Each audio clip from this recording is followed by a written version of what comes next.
नमस्कार, मैं राहुल अवस्थी और आप देख रहे हैं भारत अपडेट। आज की उत्तर प्रदेश की सबसे बड़ी खबर मुलायम सिंह यादव के परिवार से जुड़ी हुई है। मुलायम सिंह यादव के बेटे प्रतीक यादव की मौत ने कई सवाल खड़े कर दिए हैं और ये सबसे बड़ा जो सवाल उठ रहा है वो है कि क्या प्रतीक यादव को जहर देकर मारा गया। ये वो सवाल है जिसने पूरे उत्तर प्रदेश की राजनीति में एक ऐसा तूफान खड़ा कर दिया है जिसकी किसी ने कल्पना भी नहीं की थी। और ये गंभीर आरोप किसी बाहरी व्यक्ति ने नहीं लगाया बल्कि समाजवादी पार्टी के विधायक रविदास मेहरोत्रा ने लगाया है, जिसने इस पूरी दुखद घटना को रातों रात एक रहस्यमयी मोड़ दे दिया है। आपको बता दें कि प्रतीक यादव के पार्थिव शरीर के पास खड़ा जो हर शख्स था वो उस वक्त सन्न रह गया जब ये बात उठी कि क्या इस मौत के पीछे कोई बहुत गहरी साजिश रची गई है। कहा तो यह भी गया कि जब प्रतीक को अस्पताल ले जाया जा रहा था तब उनके शरीर का रंग नीला पड़ने लगा था, उनके नाखून नीले पड़ चुके थे। और जो लोग मेडिकल की थोड़ी बहुत भी समझ रखते हैं वो ये जानते हैं कि शरीर का नीला पड़ना अक्सर किसी जहरीली चीज की तरफ इशारा करता है। हालांकि प्रतीक के एक बेहद करीबी दोस्त ने पहले तो मीडिया के सामने इस बात की पुष्टि की, लेकिन फिर वो अपने बयान से पूरी तरह मुकर गया। शुरुआत में उसने कहा कि हाँ, प्रतीक का शरीर नीला पड़ गया है और बाद में जब मीडिया ने सवाल किए तो वो इस बात से मुकर गया। और उसकी चुप्पी ये सवाल खड़ी करती है कि क्या वो डरा हुआ है या फिर सच कुछ और ही है। अब जैसे ही ये सवाल उठने शुरू हुए वैसे ही प्रतीक यादव की शुरुआती पोस्टमार्टम रिपोर्ट भी सामने आ गई, जिसने इस पूरे रहस्य को सुलझाने की एक कोशिश की है। डॉक्टरों ने प्रतीक यादव की जो पोस्टमार्टम रिपोर्ट है उसको पेश कर दिया है और इस पोस्टमार्टम रिपोर्ट में साफ कहा गया है कि प्रतीक की मौत की असली वजह उनके फेफड़ों की नसों में खून का थक्का जमना था। यानी उनके जो फेफड़े थे उनमें खून का थक्का जम गया था, जिसे अगर हम डॉक्टरी की भाषा में कहें तो इसे पल्मोनरी एम्बोलिज्म कहते हैं। एक रिपोर्ट के मुताबिक ये थक्का शरीर के निचले हिस्से से ऊपर की तरफ बढ़ा। प्रतीक यादव के जो शरीर में जो मौत की वजह सामने आई है उसमें यह बताया गया है कि प्रतीक के शरीर का जो थक्का जमा था वो शरीर के नीचे के हिस्से से ऊपर की तरफ बढ़ा और फिर फेफड़ों में जाकर फंस गया, जिससे इंफेक्शन हुआ और फिर कार्डियक अरेस्ट यानी कि दिल का दौरा पड़ने से उनकी जान चली गई।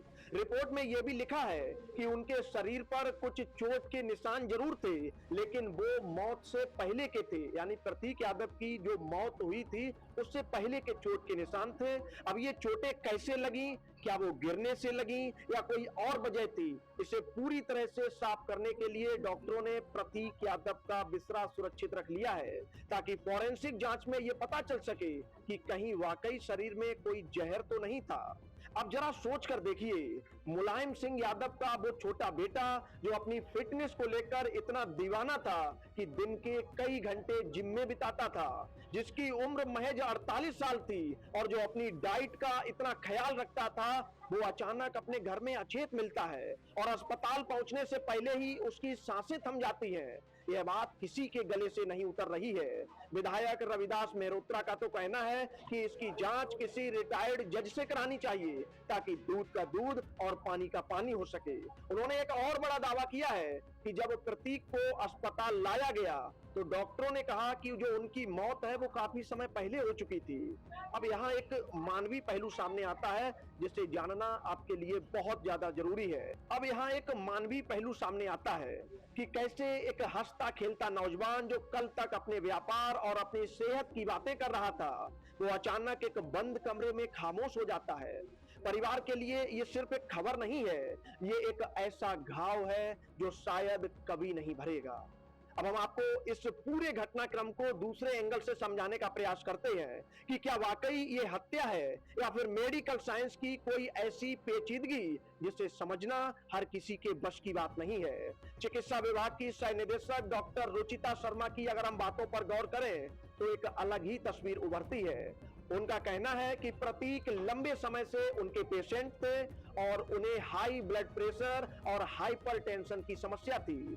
डॉक्टरों का तर्क है कि इसी मेडिकल कंडीशन की वजह से शरीर में ऑक्सीजन का प्रवाह रुक जाता है और इंसान का दम घुटने लगता है। जिससे शरीर नीला पड़ सकता है, जिसे आम लोग जहर का असर समझ रहे हैं। लेकिन यहाँ एक बड़ा सवाल ये भी खड़ा होता है कि अगर सब कुछ इतना साफ था और ये एक वाकई पुरानी बीमारी थी, तो फिर 4 डॉक्टरों की स्पेशल टीम ने पोस्टमार्टम क्यों किया और इस पूरी प्रक्रिया की वीडियोग्राफी क्यों कराई गई? यहाँ सिस्टम और समाज का एक और पहलू जुड़ता है कि जब भी किसी बड़े रसूखदार परिवार में ऐसी घटना होती है, तो शक की सुई अपनों पर भी घूमती है और बाहर वालों पर भी। प्रतीक यादव भले ही सक्रिय राजनीति से दूर रहे हो, लेकिन वो मुलायम सिंह यादव की विरासत का एक हिस्सा थे। उनके व्यापारिक रिश्तों से लेकर पारिवारिक अनबन की कहानियां अक्सर गलियों में तैरती रहती थीं। लेकिन आज जब उनका शव पोस्टमार्टम हाउस से उनके आवास पर लाया गया, तो वहां सड़कों पर खड़े हजारों लोगों की नम आंखें कुछ और ही कह रही थी। लोगों का कहना था कि प्रतीक बहुत ही सज्जन व्यक्ति थे। उन्होंने कभी अपने भाई अखिलेश यादव के खिलाफ एक शब्द भी नहीं कहा, भले ही उनकी विचारधाराएं अलग रही हो। इसी बीच अखिलेश यादव का वो बयान भी बहुत कुछ बयां करता है, जिसमें वो कहते हैं कि 2 महीने पहले ही उन्होंने प्रतीक को समझाया था कि वो अपनी सेहत और अपने व्यापार पर ध्यान दें। क्या अखिलेश को किसी बात का आभास था, या ये सिर्फ एक बड़े भाई की सामान्य चिंता थी? ये भी एक बड़ा सवाल है, क्योंकि जिस प्रकार से आपने देखा होगा समाचार पत्रों में, मीडिया पर, कि आए दिन ये अनवन की जो बातें हैं वो सोशल मीडिया पर उजागर होती रहती थी, और आज ये दिन भी देखना पड़ रहा है। और इस मंजर की आप कल्पना करके देख सकते हैं कि जब उनकी पत्नी अपर्णा घर के अंदर फूट फूट कर रो रही हैं, वो अपनी छोटी बेटी के साथ असम में थी, और जब उन्हें ये खबर मिली, आप सोच कर देखिए कि एक पत्नी के लिए इससे बड़ा दुख क्या होगा कि जब उसके पति ने आखिरी सांस ली तो वो उसके पास भी नहीं थे। बाहर समर्थकों का हुजूम है और अंदर उत्तर प्रदेश के तमाम बड़े दिग्गज नेता पहुंच रहे हैं, चाहे वो बीजेपी के पंकज चौधरी हो या कांग्रेस के पीएल पुनिया। और दुख की इस घड़ी में राजनीतिक दीवारें गिरती हुई दिख रही हैं। और हमारे सूत्रों से जो हमें जानकारी मिल रही है कि मुख्यमंत्री योगी आदित्यनाथ का भी आज वहां श्रद्धांजलि देने वो वहां जा सकते हैं। ये दिखाता है कि भले ही प्रतीक राजनीति में नहीं थे, लेकिन उनका कद और उनके परिवार का सम्मान आज भी बरकरार है। आपको बता दें कि कल यानी गुरुवार 14 मई को दोपहर 12:30 बजे लखनऊ के पिपरा घाट पर प्रतीक यादव पंच तत्व में विलीन हो जाएंगे। उनकी अंतिम यात्रा में हजारों लोग शामिल होंगे, लेकिन क्या उनके जाने के साथ ये सवाल भी दफन हो जाएंगे? विधायक रविदास मेहरोत्रा की मांग और समर्थकों के मन में उठ रहे संदेह क्या बिस्रा रिपोर्ट आने के बाद शांत होंगे, या फिर ये उत्तर प्रदेश की राजनीति में एक नया अध्याय शुरू करेंगे?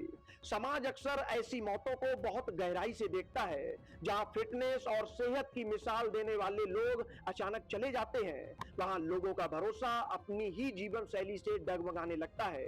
ये घटना हमें यह भी सिखाती है कि चाहे आप कितने भी ताकतवर या फिट क्यों ना हो, सेहत से जुड़ी लापरवाही और अनजाने तनाव किसी भी मोड़ पर आपको जानलेवा साबित हो सकते हैं।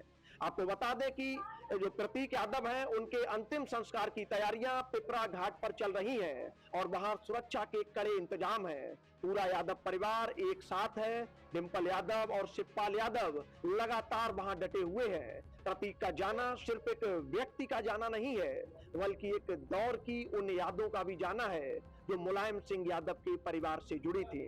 अब सबकी नजरें उस फॉरेंसिक रिपोर्ट पर हैं, जो शायद कुछ हफ्तों बाद आएंगी। तब तक अफवाहों का बाजार गर्म रहेगा और आरोप प्रत्यारोप का दौर जारी रहेगा।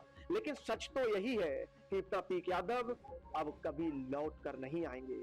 लखनऊ की गलियां और उनके जिम के साथी अब उन्हें कभी नहीं देख पाएंगे। एक अधूरा व्यापार, एक छोटा सा परिवार और बहुत सारे ऐसे प्रश्न जिनका कोई उत्तर नहीं है। यही प्रतीक यादव की इस विदाई की कहानी का सबसे बड़ा कड़वा सच है।